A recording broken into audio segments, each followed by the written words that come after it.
نحمده ونصلي على رسوله الكريم أما بعد فقد قال الله تعالى في القرآن المجيد والفرقان الحميد أعوذ بالله من الشيطان الرجيم بسم الله الرحمن الرحيم وإذا قلتم يا موسى لن نصبر على طعام واحد فادع لنا ربك يخرج لنا مما تنبت الأرض من بقلها وكثائها وفومها وعدسها وبصلها قال أتستبدلون الذي هو أدنى بالذي هو خير اهبطوا مصرا فإن لكم ما سألتم وضربت عليهم الذلة والمسكنة وباءوا بغضب من الله ذلك بأنهم كانوا يكفرون بآيات الله ويقتلون الأنبياء بغير الحق ذلك بما عصوا وكانوا يعتدون صدق الله مولانا العظيم. محترم کامران مرزا صاحب، پروفیسر سیف الرحمان صاحب، بہت ہی واجب الاحترام اساتذہ کرام، عزیز طلباء اور طالبات، میں شکر گزار ہوں کہ مجھ بے ہنر کو انہوں نے آج اسرائیل اور یہود کی تاریخ پہ اور ان کی موجودہ پس منظر پہ بات کرنے کے لیے بلایا. بہت اختصار کے ساتھ اور بڑی جامعیت کے ساتھ کامران مرزا صاحب نے پہلی جنگ عظیم کے بعد سے لے کر اب تک اسرائیل جو کر رہا ہے، یہودی جو کر رہے ہیں، اور جس طرح اس وقت ایک انسانی المیہ غزہ میں اور فلسطین میں وقوع پذیر ہو رہا ہے، اس کی طرف انہوں نے اشارہ کیا. لیکن میں اس پہ بات کرنے سے پہلے اس کے پس منظر کی جانب عرض کروں گا، اور اس سے پہلے جو سورہ بقرہ کی میں نے آیت آپ کی خدمت میں پیش کی یہود کے بارے میں، اس کا میں ترجمہ کر دیتا ہوں. حقیقت یہ ہے کہ حضرت عیسیٰ علیہ السلام سے، حضرت عیسیٰ رسول اللہ صلی اللہ علیہ وسلم سے 570-71 سال پہلے تھے.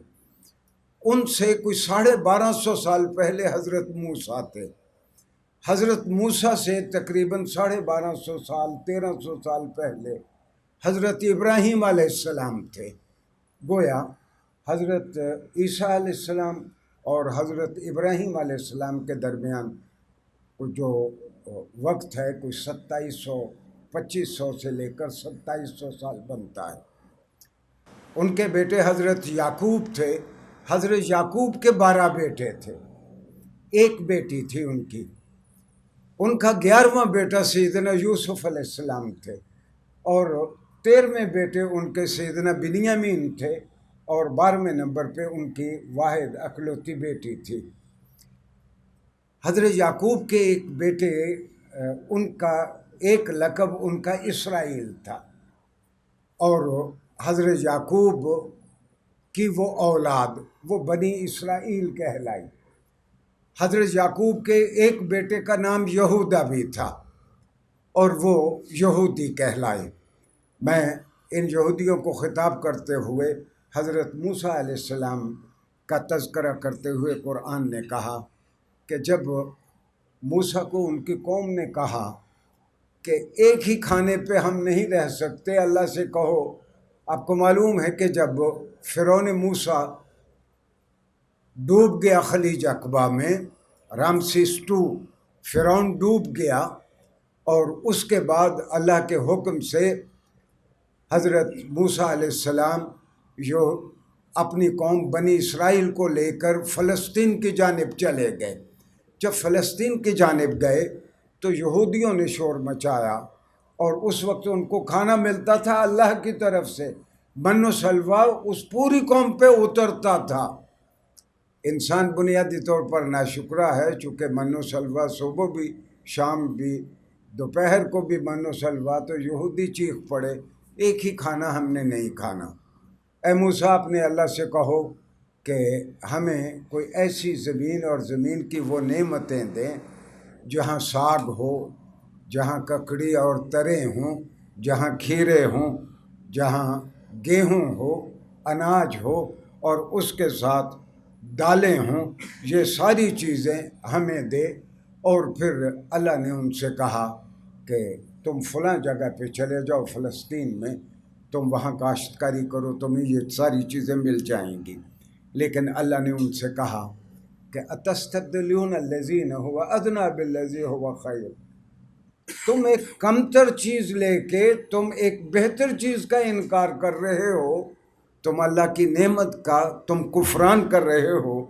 تو اللہ نے کہا کہ ضربت علیہم الذلۃ والمسکنہ، تو ان یہودیوں پہ ایک پھٹکار اور ایک لعنت اللہ کی جانب سے مسلط کر دی گئی۔ اس کی میں تفصیل آپ کو بتاؤں گا کہ تاریخ کے مختلف ادوار میں یہودی کن کن حالات سے گزرے، اور انشاءاللہ آئندہ آنے والے سالوں میں اللہ میرے ان بچوں کو لمبی عمر دے، آپ دیکھیں گے کہ یہودی پھر ایک بار اسی صورت سے اسی حالت سے دوچار ہوں گے جس سے تاریخ میں کم از کم ڈاکٹر حمید اللہ کہتے ہیں کم از کم تاریخ میں 3 مرتبہ جہاں جہاں بھی کوئی یہودی ملا اس کو قتل کر دیا گیا۔ جو اکا دکا ریموٹ ایریاز میں تھے وہ پھر اکٹھے ہو کے وہ یہودی قوم بن گئے۔ کم از کم 3 مرتبہ ان کی میسو لیول پہ ان کی کلنگ ہوئی یہودیوں کی۔ اور جس طرح پروفیسر نے اشارہ کیا کہ اپنی ریشہ دوانیوں اور اپنی سازشوں سے تھوڑے عرصے کے بعد پھر یہ انسانیت کے لیے خطرہ بن جاتے ہیں، پھر کوئی نہ کوئی طاقت کھڑی ہوتی ہے۔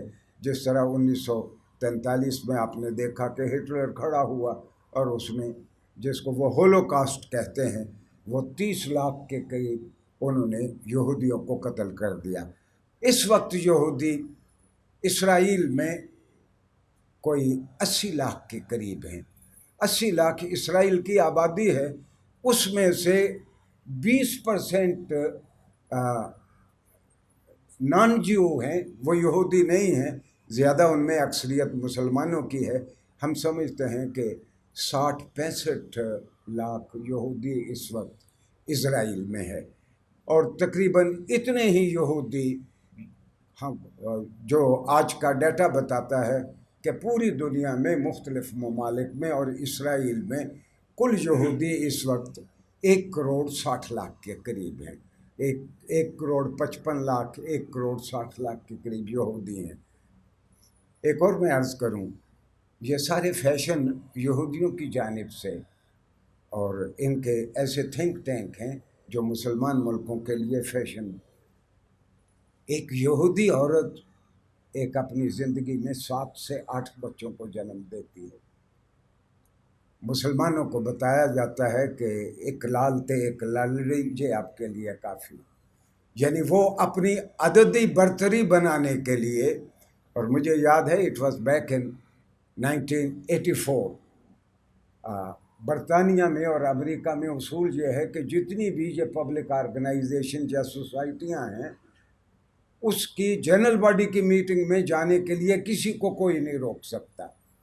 تو میں خاص طور پر اور میرے ساتھ ایک اور طالب علم کوشش ہم کرتے تھے، جب بھی کوئی یہودیوں کی میٹنگ ہو ہم وہاں جا کے منہ نیچے کر کے چپ کر کے بیٹھ جاتے کہ یہ کرتے کیا ہیں۔ تو ایک میٹنگ مجھے یاد ہے یونیورسٹی آف گلاسگو میں، اٹ واز بیک ان 1984، 2 خواتین کا انٹرویو انہوں نے کروایا، یہودی خواتین کا۔ ایک خاتون نے بڑے فخر سے کہا کہ I have given birth to 14 children and out of 14, 12 are male and all are defending boundaries of Israel۔ میں نے یعنی گلاسگو میں، اسکاٹ لینڈ میں، برطانیہ میں یہودی عورت دعویٰ کرتی ہے کہ میرے 14 بچوں میں 12 لڑکے تھے، تو میں نے ان کی تربیت کی اور ان کو اسرائیل بھیج دیا۔ تو اسرائیل میں اوریجنلی جب اسرائیل بنایا، جس کی جانب ڈاکٹر صاحب نے اشارہ کیا بالفور ڈیسیجن کے بعد، اس وقت تو کوئی 3 لاکھ 4 لاکھ یہودی تھے وہاں۔ اب ہوتے ہوتے اگر 60 لاکھ ہیں تو زیادہ کو 10 لاکھ کے قریب رشیا سے، اسکاٹ لینڈ سے زیادہ آئے، وہاں یہودی تھے۔ کچھ کراچی سے بھی گئے، پوری دنیا سے یہودی وہاں انہوں نے اکٹھے کیے کہ ہم نے اپنا ایک ہوم لینڈ بنانا ہے۔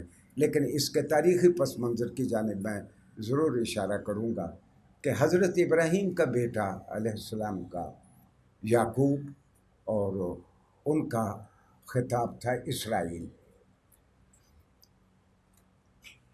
ان کے آگے بیٹے تھے حضرت داؤد اور داؤد کے بیٹے تھے سلیمان. حضرت ابراہیم علیہ السلام نے عراق سے فلسطین کی جانب یعنی القدس کی جانب انہوں نے ہجرت کی، اور ان کے بیٹوں نے خاص طور پر حضرت سلیمان نے القدس میں فرسٹ ٹیمپل یعنی جس کو آپ ہاں جی ڈوم آف راک کہتے ہیں، وہ انہوں نے بنایا اور انہوں نے بیت المقدس کی انہوں نے بنیاد رکھی. یہ پہلا بیت المقدس تھا یا ہیکل سلیمانی تھا. ہیکل کے معنی بہت بڑا وجود، بھاری بھرکم وجود، جس طرح اردو میں بھی آپ کہتے ہیں کہ وہ دیو ہیکل ہے، یعنی اس کی جسامت بہت بڑی ہے. تو ہیکل سلیمانی جو بنایا حضرت داؤد علیہ السلام نے، اس کو پھر سب سے پہلے تو مصریوں نے آ کے 718 میں انہوں نے ایک اور چیز کی جانب میں اشارہ کر دوں، میں قرآن سے نقل کر رہا ہوں کہ حضرت موسیٰ علیہ السلام نے اللہ سے کہا میری قوم کے لیے پانی کا اللہ انتظام کر دیں. وَإِذِ اسْتَسْقَىٰ مُوسَىٰ لِقَوْمِهِ فَقُلْ نَضْرِب بِّعَصَاكَ الْحَجَرَ فَانْفَجَرَتْ مِنْهُ اثْنَتَا عَشَرَةَ عَيْنًا. اللہ نے حضرت موسیٰ سے کہا کہ فلاں پتھر پہ آپ اپنا عصا ماریں، اس میں سے 12 چشمے پھوٹ نکلے. اور 12 چشمے جو تھے، جو یہودیوں کے 12 قبائل تھے، ان کو ایک ایک چشمہ ان کو اسائن کر دیا گیا کہ اس قبیلے کا یہ چشمہ ہے، اس کا یہ، اس کا یہ. 718 قبل مسیح میں 718 قبل مسیح میں مصریوں نے یہودیوں پہ حملہ کیا، اور ان 12 قبائل میں سے 10 قبائل انہوں نے ایک ایک بندہ چن کے انہوں نے قتل کر دیا. یعنی یہ پہلا جینوسائیڈ تھا جو یہودیوں کا تاریخ میں ہوا 712 قبل مسیح میں، BC میں، بیفور کرائسٹ میں. اور اس کے بعد پھر یہودیوں کی ریشہ دوانیاں بڑھتی رہیں، قرب و جوار کے لوگ ان سے تنگ ہوئے. تو عراق کا ایک بادشاہ تھا بخت نصر، یہ اس کا تلفظ بخت ہے، بے کے اوپر پیش ہے. بخت نصر عراق کا بادشاہ تھا. اس نے 586 قبل مسیح میں اس نے اسرائیل پہ اس نے چڑھائی کی، یہودیوں پہ چڑھائی کی. 70,000 یہودیوں کو قتل کیا. 1,00,000 یہودیوں کو اپنے ساتھ، مردوں کو، عورتوں کو قیدی بنا کے وہ عراق لے گیا بخت نصر. یہ یعنی دوسری مرتبہ ایک بڑے پیمانے پہ یہودیوں کا قتل عام کیا گیا. آپ یہاں نقشے بہت خوبصورت انداز میں آپ کو سلائیڈیں دکھائی گئیں. اسرائیل جو ہے اس کے شمال میں تو لبنان ہے، اور وہ ساحل پہ واقع ہے میڈیٹرینین کے. میڈیٹرینین جسے بحیرہ روم کہتے ہیں یا البحر الابیض کہتے ہیں انگریزی میں اس کو میڈیٹرینین، اور اس کی نیچے اس کے مصر ہے اور عراق ہے اور شام. اس سے ان کی سرحدیں بھی کسی حد تک شام کی زیادہ سرحدیں ملتی ہیں. تو جب اسرائیل، ہمیشہ سے اسرائیلیوں کو یہ ایک شوق تھا کہ ہمارا اپنا، جہاں ہمارے آبا آئے، جہاں حضرت موسیٰ علیہ السلام آئے، جہاں ان کی اولاد انہوں نے حکومتیں کی. ہم کچھ 600-700 سال یہودیوں نے حکومت کی. میں عرض کرتا ہوں کہ پہلی بار تو ہیکل سلیمانی توڑا گیا، بخت نصر نے توڑا 586 قبل مسیح میں. دوسری مرتبہ ہیکل سلیمانی کو برباد کیا 70 عیسوی میں. 70 عیسوی میں رومن جرنیل ایک ٹائٹس آیا. ٹائٹس رومن جرنیل نے اسرائیل پہ چڑھائی کی، اور اس نے ہیکل سلیمانی کو وہ یہودیوں نے دوبارہ بنا لیا تھا. لیکن اس سے پہلے ایک اور میں عرض کر دوں کہ ایک رومن جرنیل اینٹیوکس تھا. وہ 168 بیفور کرائسٹ میں اس نے آ کے اسرائیل کا اس پورے علاقے کا اس نے کنٹرول سنبھال لیا، لیکن یہودیوں کی سازشیں ہوتی رہیں۔ اس کے بعد پھر رومن امپائر نے 70 بیفور کرائسٹ میں انہوں نے دوبارہ حملہ کیا، اور ہیکل سلیمانی کو انہوں نے، جو یہودیوں نے دوبارہ بنایا تھا، that was second destruction of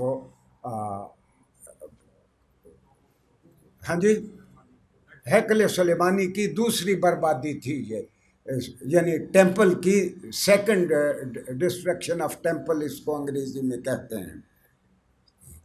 اب یہودی جب ان کو موقع ملتا ہے جس زمانے میں بھی، وہ اسی ہیکل سلیمانی کو دوبارہ کھڑا کرنا چاہتے ہیں۔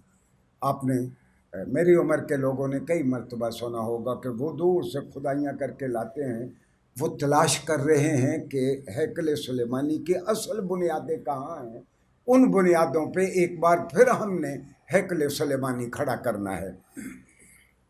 عزیز بچوں، حقیقت یہ ہے کہ جب حضرت بخت نصر نے 586 عیسوی میں ہیکل سلیمانی ڈھایا، تو تاریخ دان کہتے ہیں کہ حضرت عزیر علیہ السلام، یہ عزیر علیہ السلام کا زمانہ ہے، اس نے یروشلم کو برباد دیکھا، شہر کو آگ لگی ہوئی ہے، مکان برباد ہیں، تو حضرت عزیر علیہ السلام نے اللہ سے پوچھا کیف تحیی و کیف تمیت، اے اللہ آپ کس طرح شہروں کو برباد بھی کر دیتے ہیں پھر اس کو آباد بھی کر دیتے ہیں۔ میں قرآن سے عرض کر رہا ہوں، قرآن کا بیان یہ ہے کہ پھر اللہ نے ان کو سلا دیا، اور 100 سال کے بعد جب وہ جاگے حضرت عزیر، تو انہوں نے دیکھا کہ وہاں چہل پہل ہے، ہوٹل چل رہے ہیں، لوگ کھانے کھا رہے ہیں، بزنس ہو رہے ہیں، تو پھر انہوں نے اللہ سے کہا کہ اللہ آپ ہر چیز پہ قادر ہیں۔ یہ حضرت عزیر علیہ السلام، انگریزی میں ان کو ایزرا، ای سے ہے، ایزرا لکھا جاتا ہے بائبل کی زبان میں اور انگریزی میں۔ یہودی لٹریچر کے مطابق جب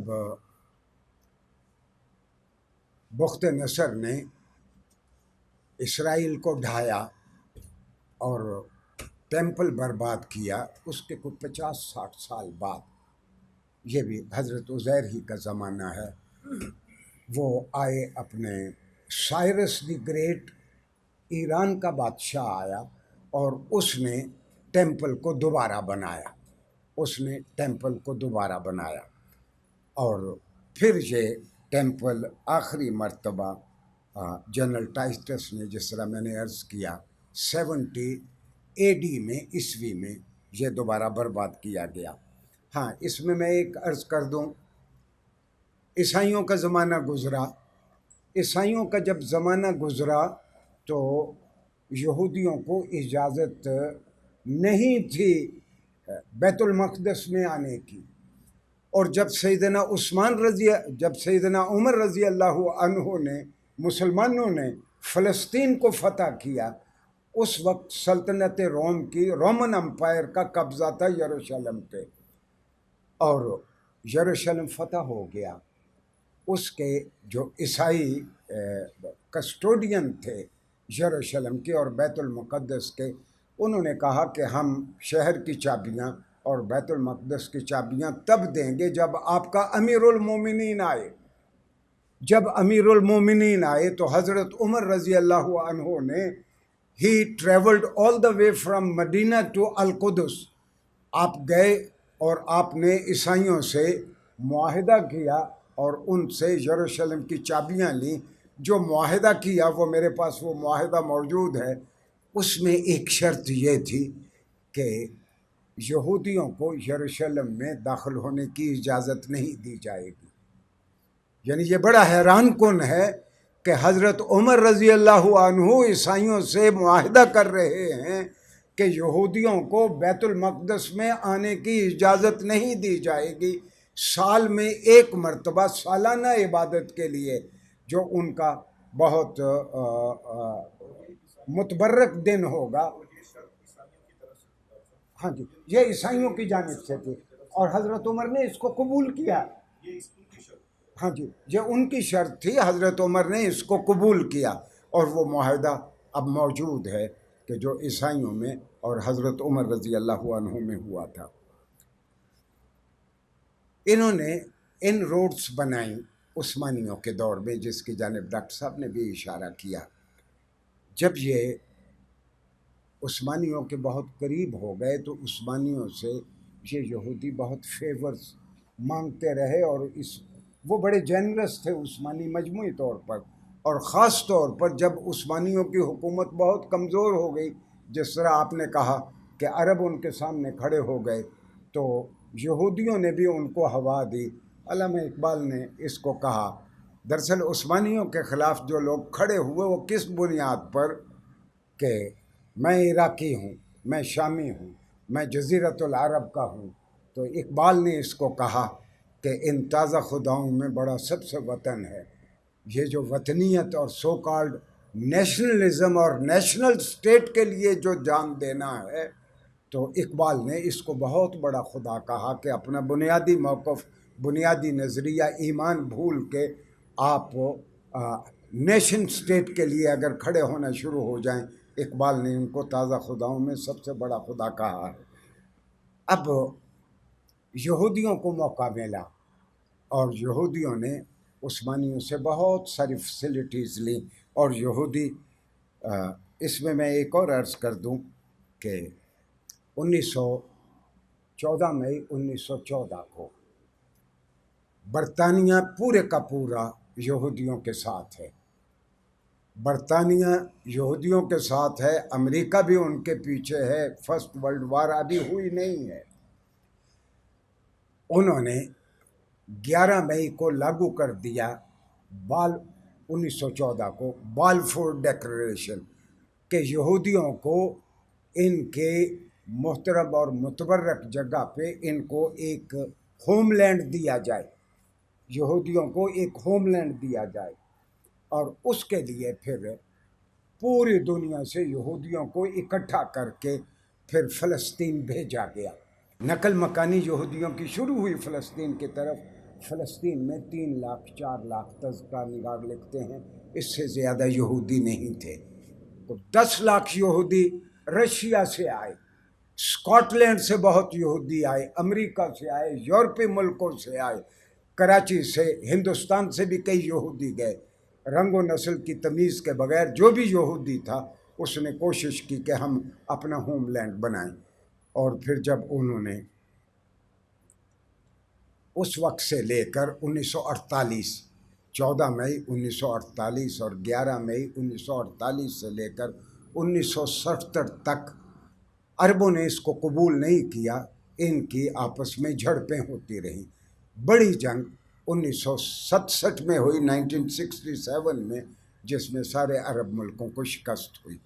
اور پھر لوگوں کا ذہن یہ بنا، اور خاص طور پر امریکہ یہ کہتا تھا کہ 2 نیشن اسٹیٹس بن جائیں، ایک یہودیوں کی اسٹیٹ بن جائے، ایک مسلمانوں کی اسٹیٹ بن جائے. مسلمان اس کو ماننے کے لیے تیار نہیں تھے، اور المیہ یہ ہے کہ اس کو یہودی بھی ماننے کے لیے تیار نہیں تھے. یہودیوں کا خیال ہے کہ یہ صرف ہماری پرامسڈ لینڈ ہیں، and we are the promised people. ہم چنیدہ لوگ ہیں، ہم سلیکٹڈ لوگ ہیں، ہم یہاں بادشاہت کے لیے اور سرداری کے لیے پیدا کیے گئے ہیں، ہم یہاں کسی اور کو نہیں رہنے دیں گے.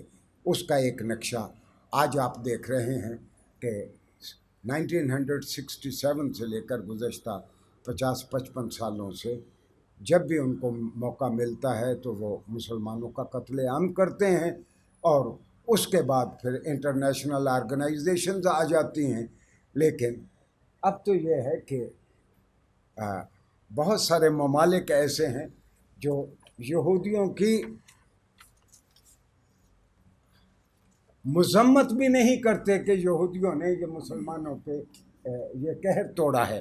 میں اس کو میں سمرائز یوں کر دیتا ہوں کہ 1718 میں ایک بار یہودیوں کو قتل کیا گیا بڑے پیمانے پہ. پھر بخت نصر نے پھر جنرل اینٹیوکس نے 168 میں، پھر 70 میں جنرل ٹائٹس نے، اور اس کے بعد پھر نور الدین زنگی اور صلاح الدین ایوبی کا زمانہ آیا، انہوں نے فتح کیا، اور یہ یہودیوں کے لیے سب سے پرامن، جتنی دیر سلطنت عثمانیہ رہی اور مسلمانوں کا اقتدار رہا، یہودیوں کو اجازت دی گئی کہ آپ یہاں عبادت کر سکتے ہیں، اور یہ ان کے لیے بہت سوکھا اور آسان ٹائم تھا یہودیوں کے لیے یروشلم میں۔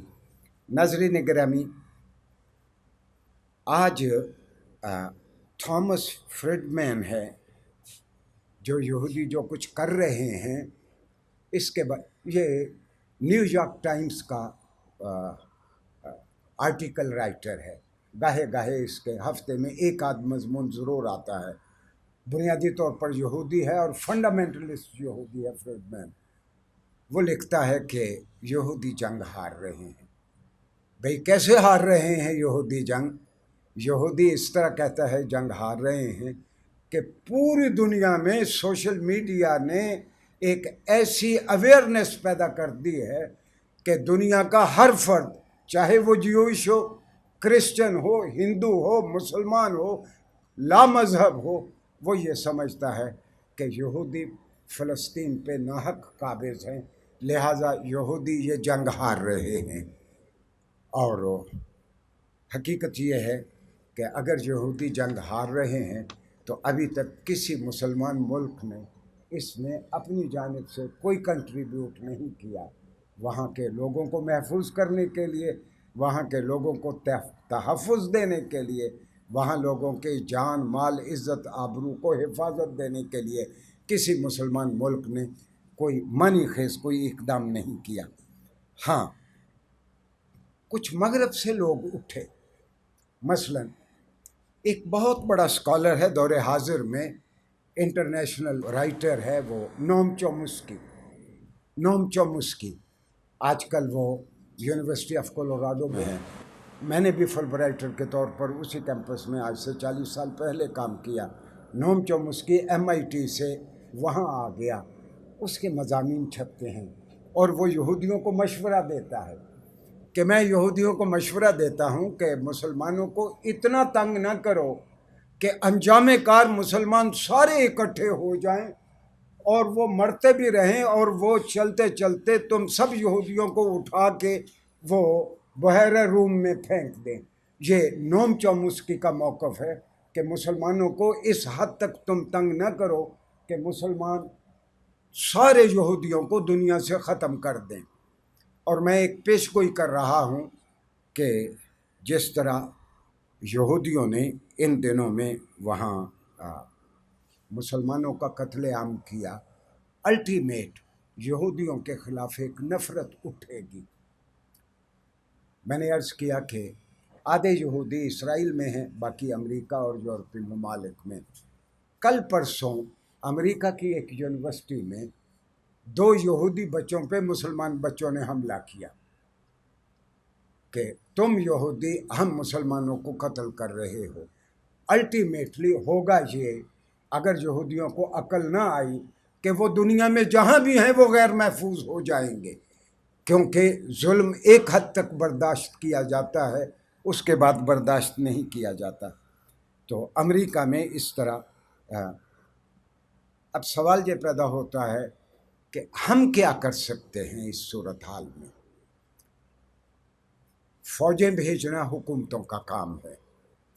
میں اور کامران صاحب یہ بڑے بڑے سینئر اساتذہ کرام، ہم کوئی فوج یا گروپ بنا کے وہاں لڑنے کے لیے نہیں بھیج سکتے، یہ حکومتوں کا کام ہے۔ ہم اپنی حکومتوں سے یہ تو مطالبہ کر سکتے ہیں کہ وہاں کے لوگوں کی مدد کرو اور اپنی ایسی پالیسی اختیار کرو کہ جو لوگ وہاں جن کی زندگی کو، عزت آبرو کو خطرہ ہے، ان کے لیے آپ ایک بڑا اسلامی ملک ہیں، آپ جوہری توانائی کے حامل اسلامی ملک ہیں، آپ اپنا رول بڑے بھائی کی طرح آپ مسلمانوں کے لیے ادا کریں۔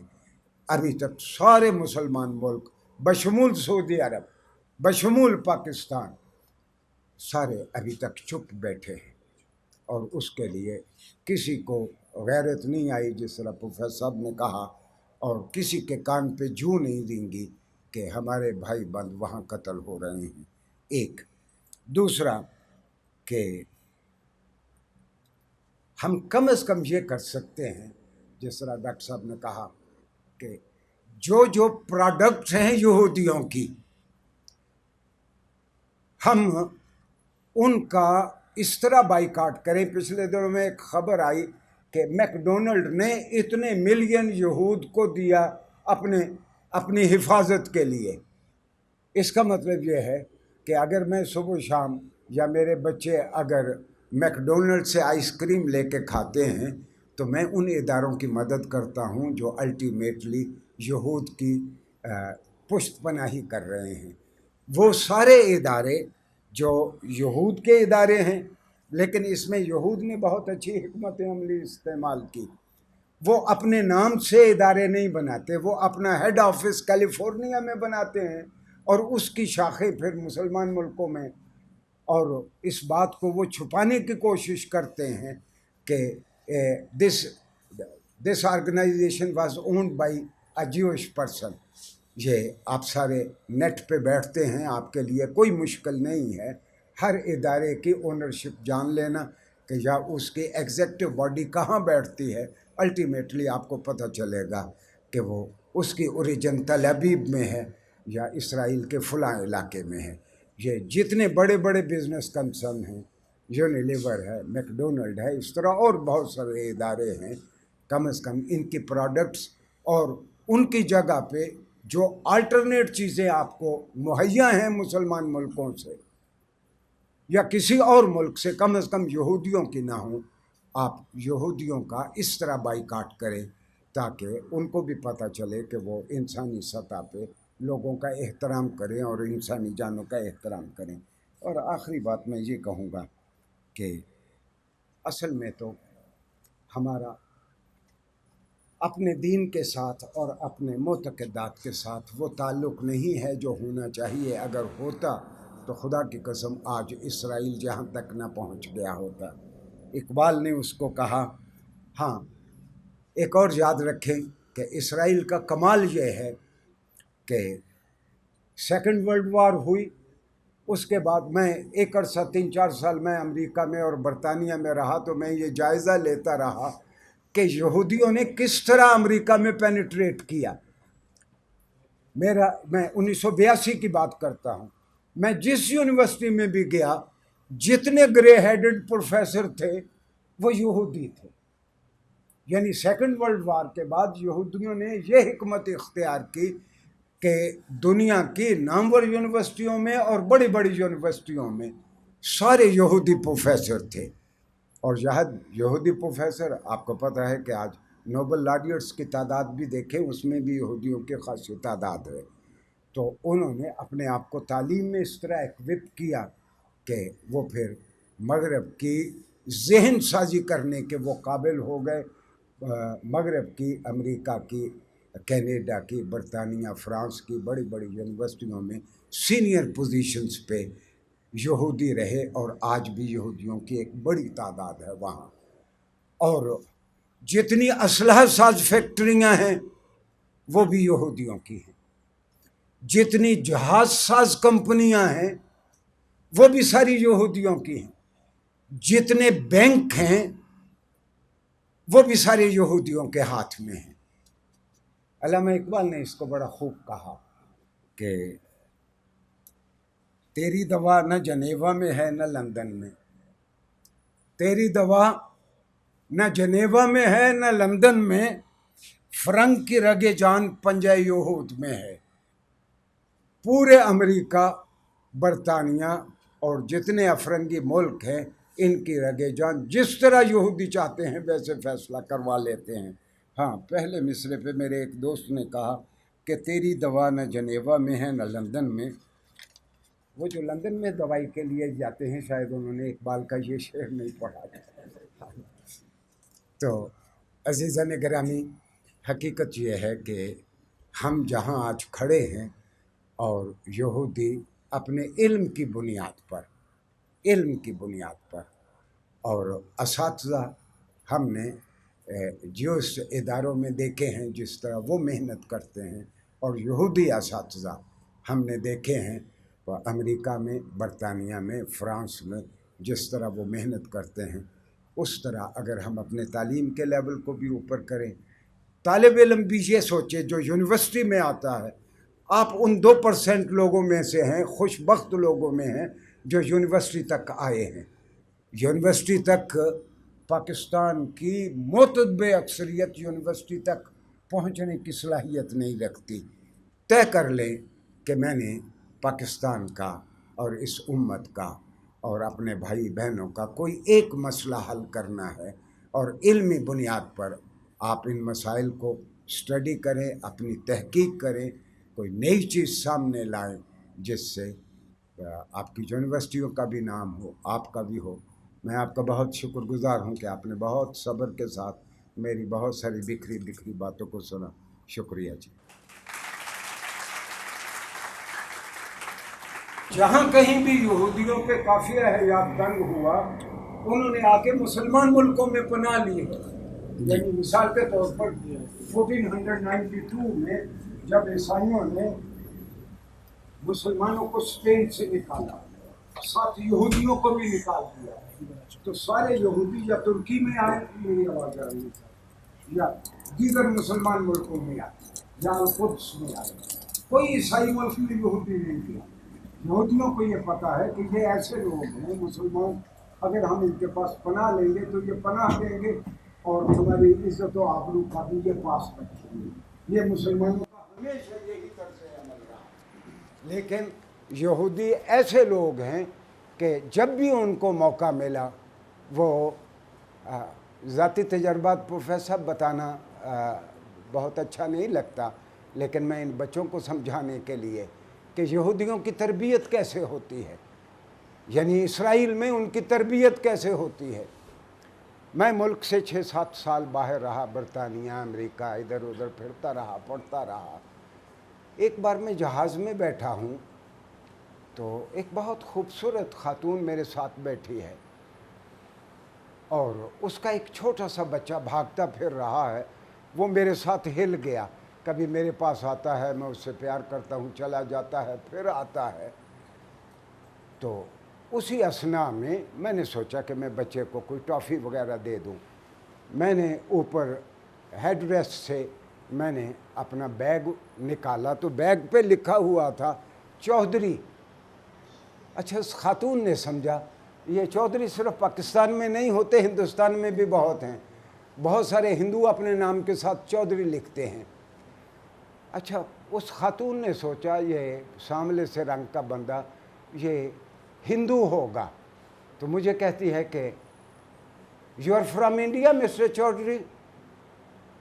میں کہا نو، الحمدللہ I am from Pakistan, I am from Pakistan. اب اگر ایک خاتون ایک بندے سے پوچھتی ہے آپ کہاں سے ہیں، اب اس کا بھی اخلاقی فریضہ ہے کہ پوچھ لے میڈم آپ کہاں سے ہیں. تو میں نے پوچھا، میں نے کہا ma'am from where you are. تو وہ خاتون کہتی ہے کہ I am your enemy, I am your enemy. میں نے اسے کہا، میں کہ ma'am at least I can not be an enemy of a beautiful lady. بابا میں ایک خاتون کا کیوں دشمن ہوں گا؟ کہتی no we are enemy, I am from Israel, I am from Israel. میں نے کہا کہ yes we are enemy, I am from Pakistan and a Muslim. حقیقت یہ ہے ان کے بچوں کو بچپن سے بتایا جاتا ہے کہ دنیا میں 2 ہی ریاستیں ہیں جو نظریے کی بنیاد پر بنی.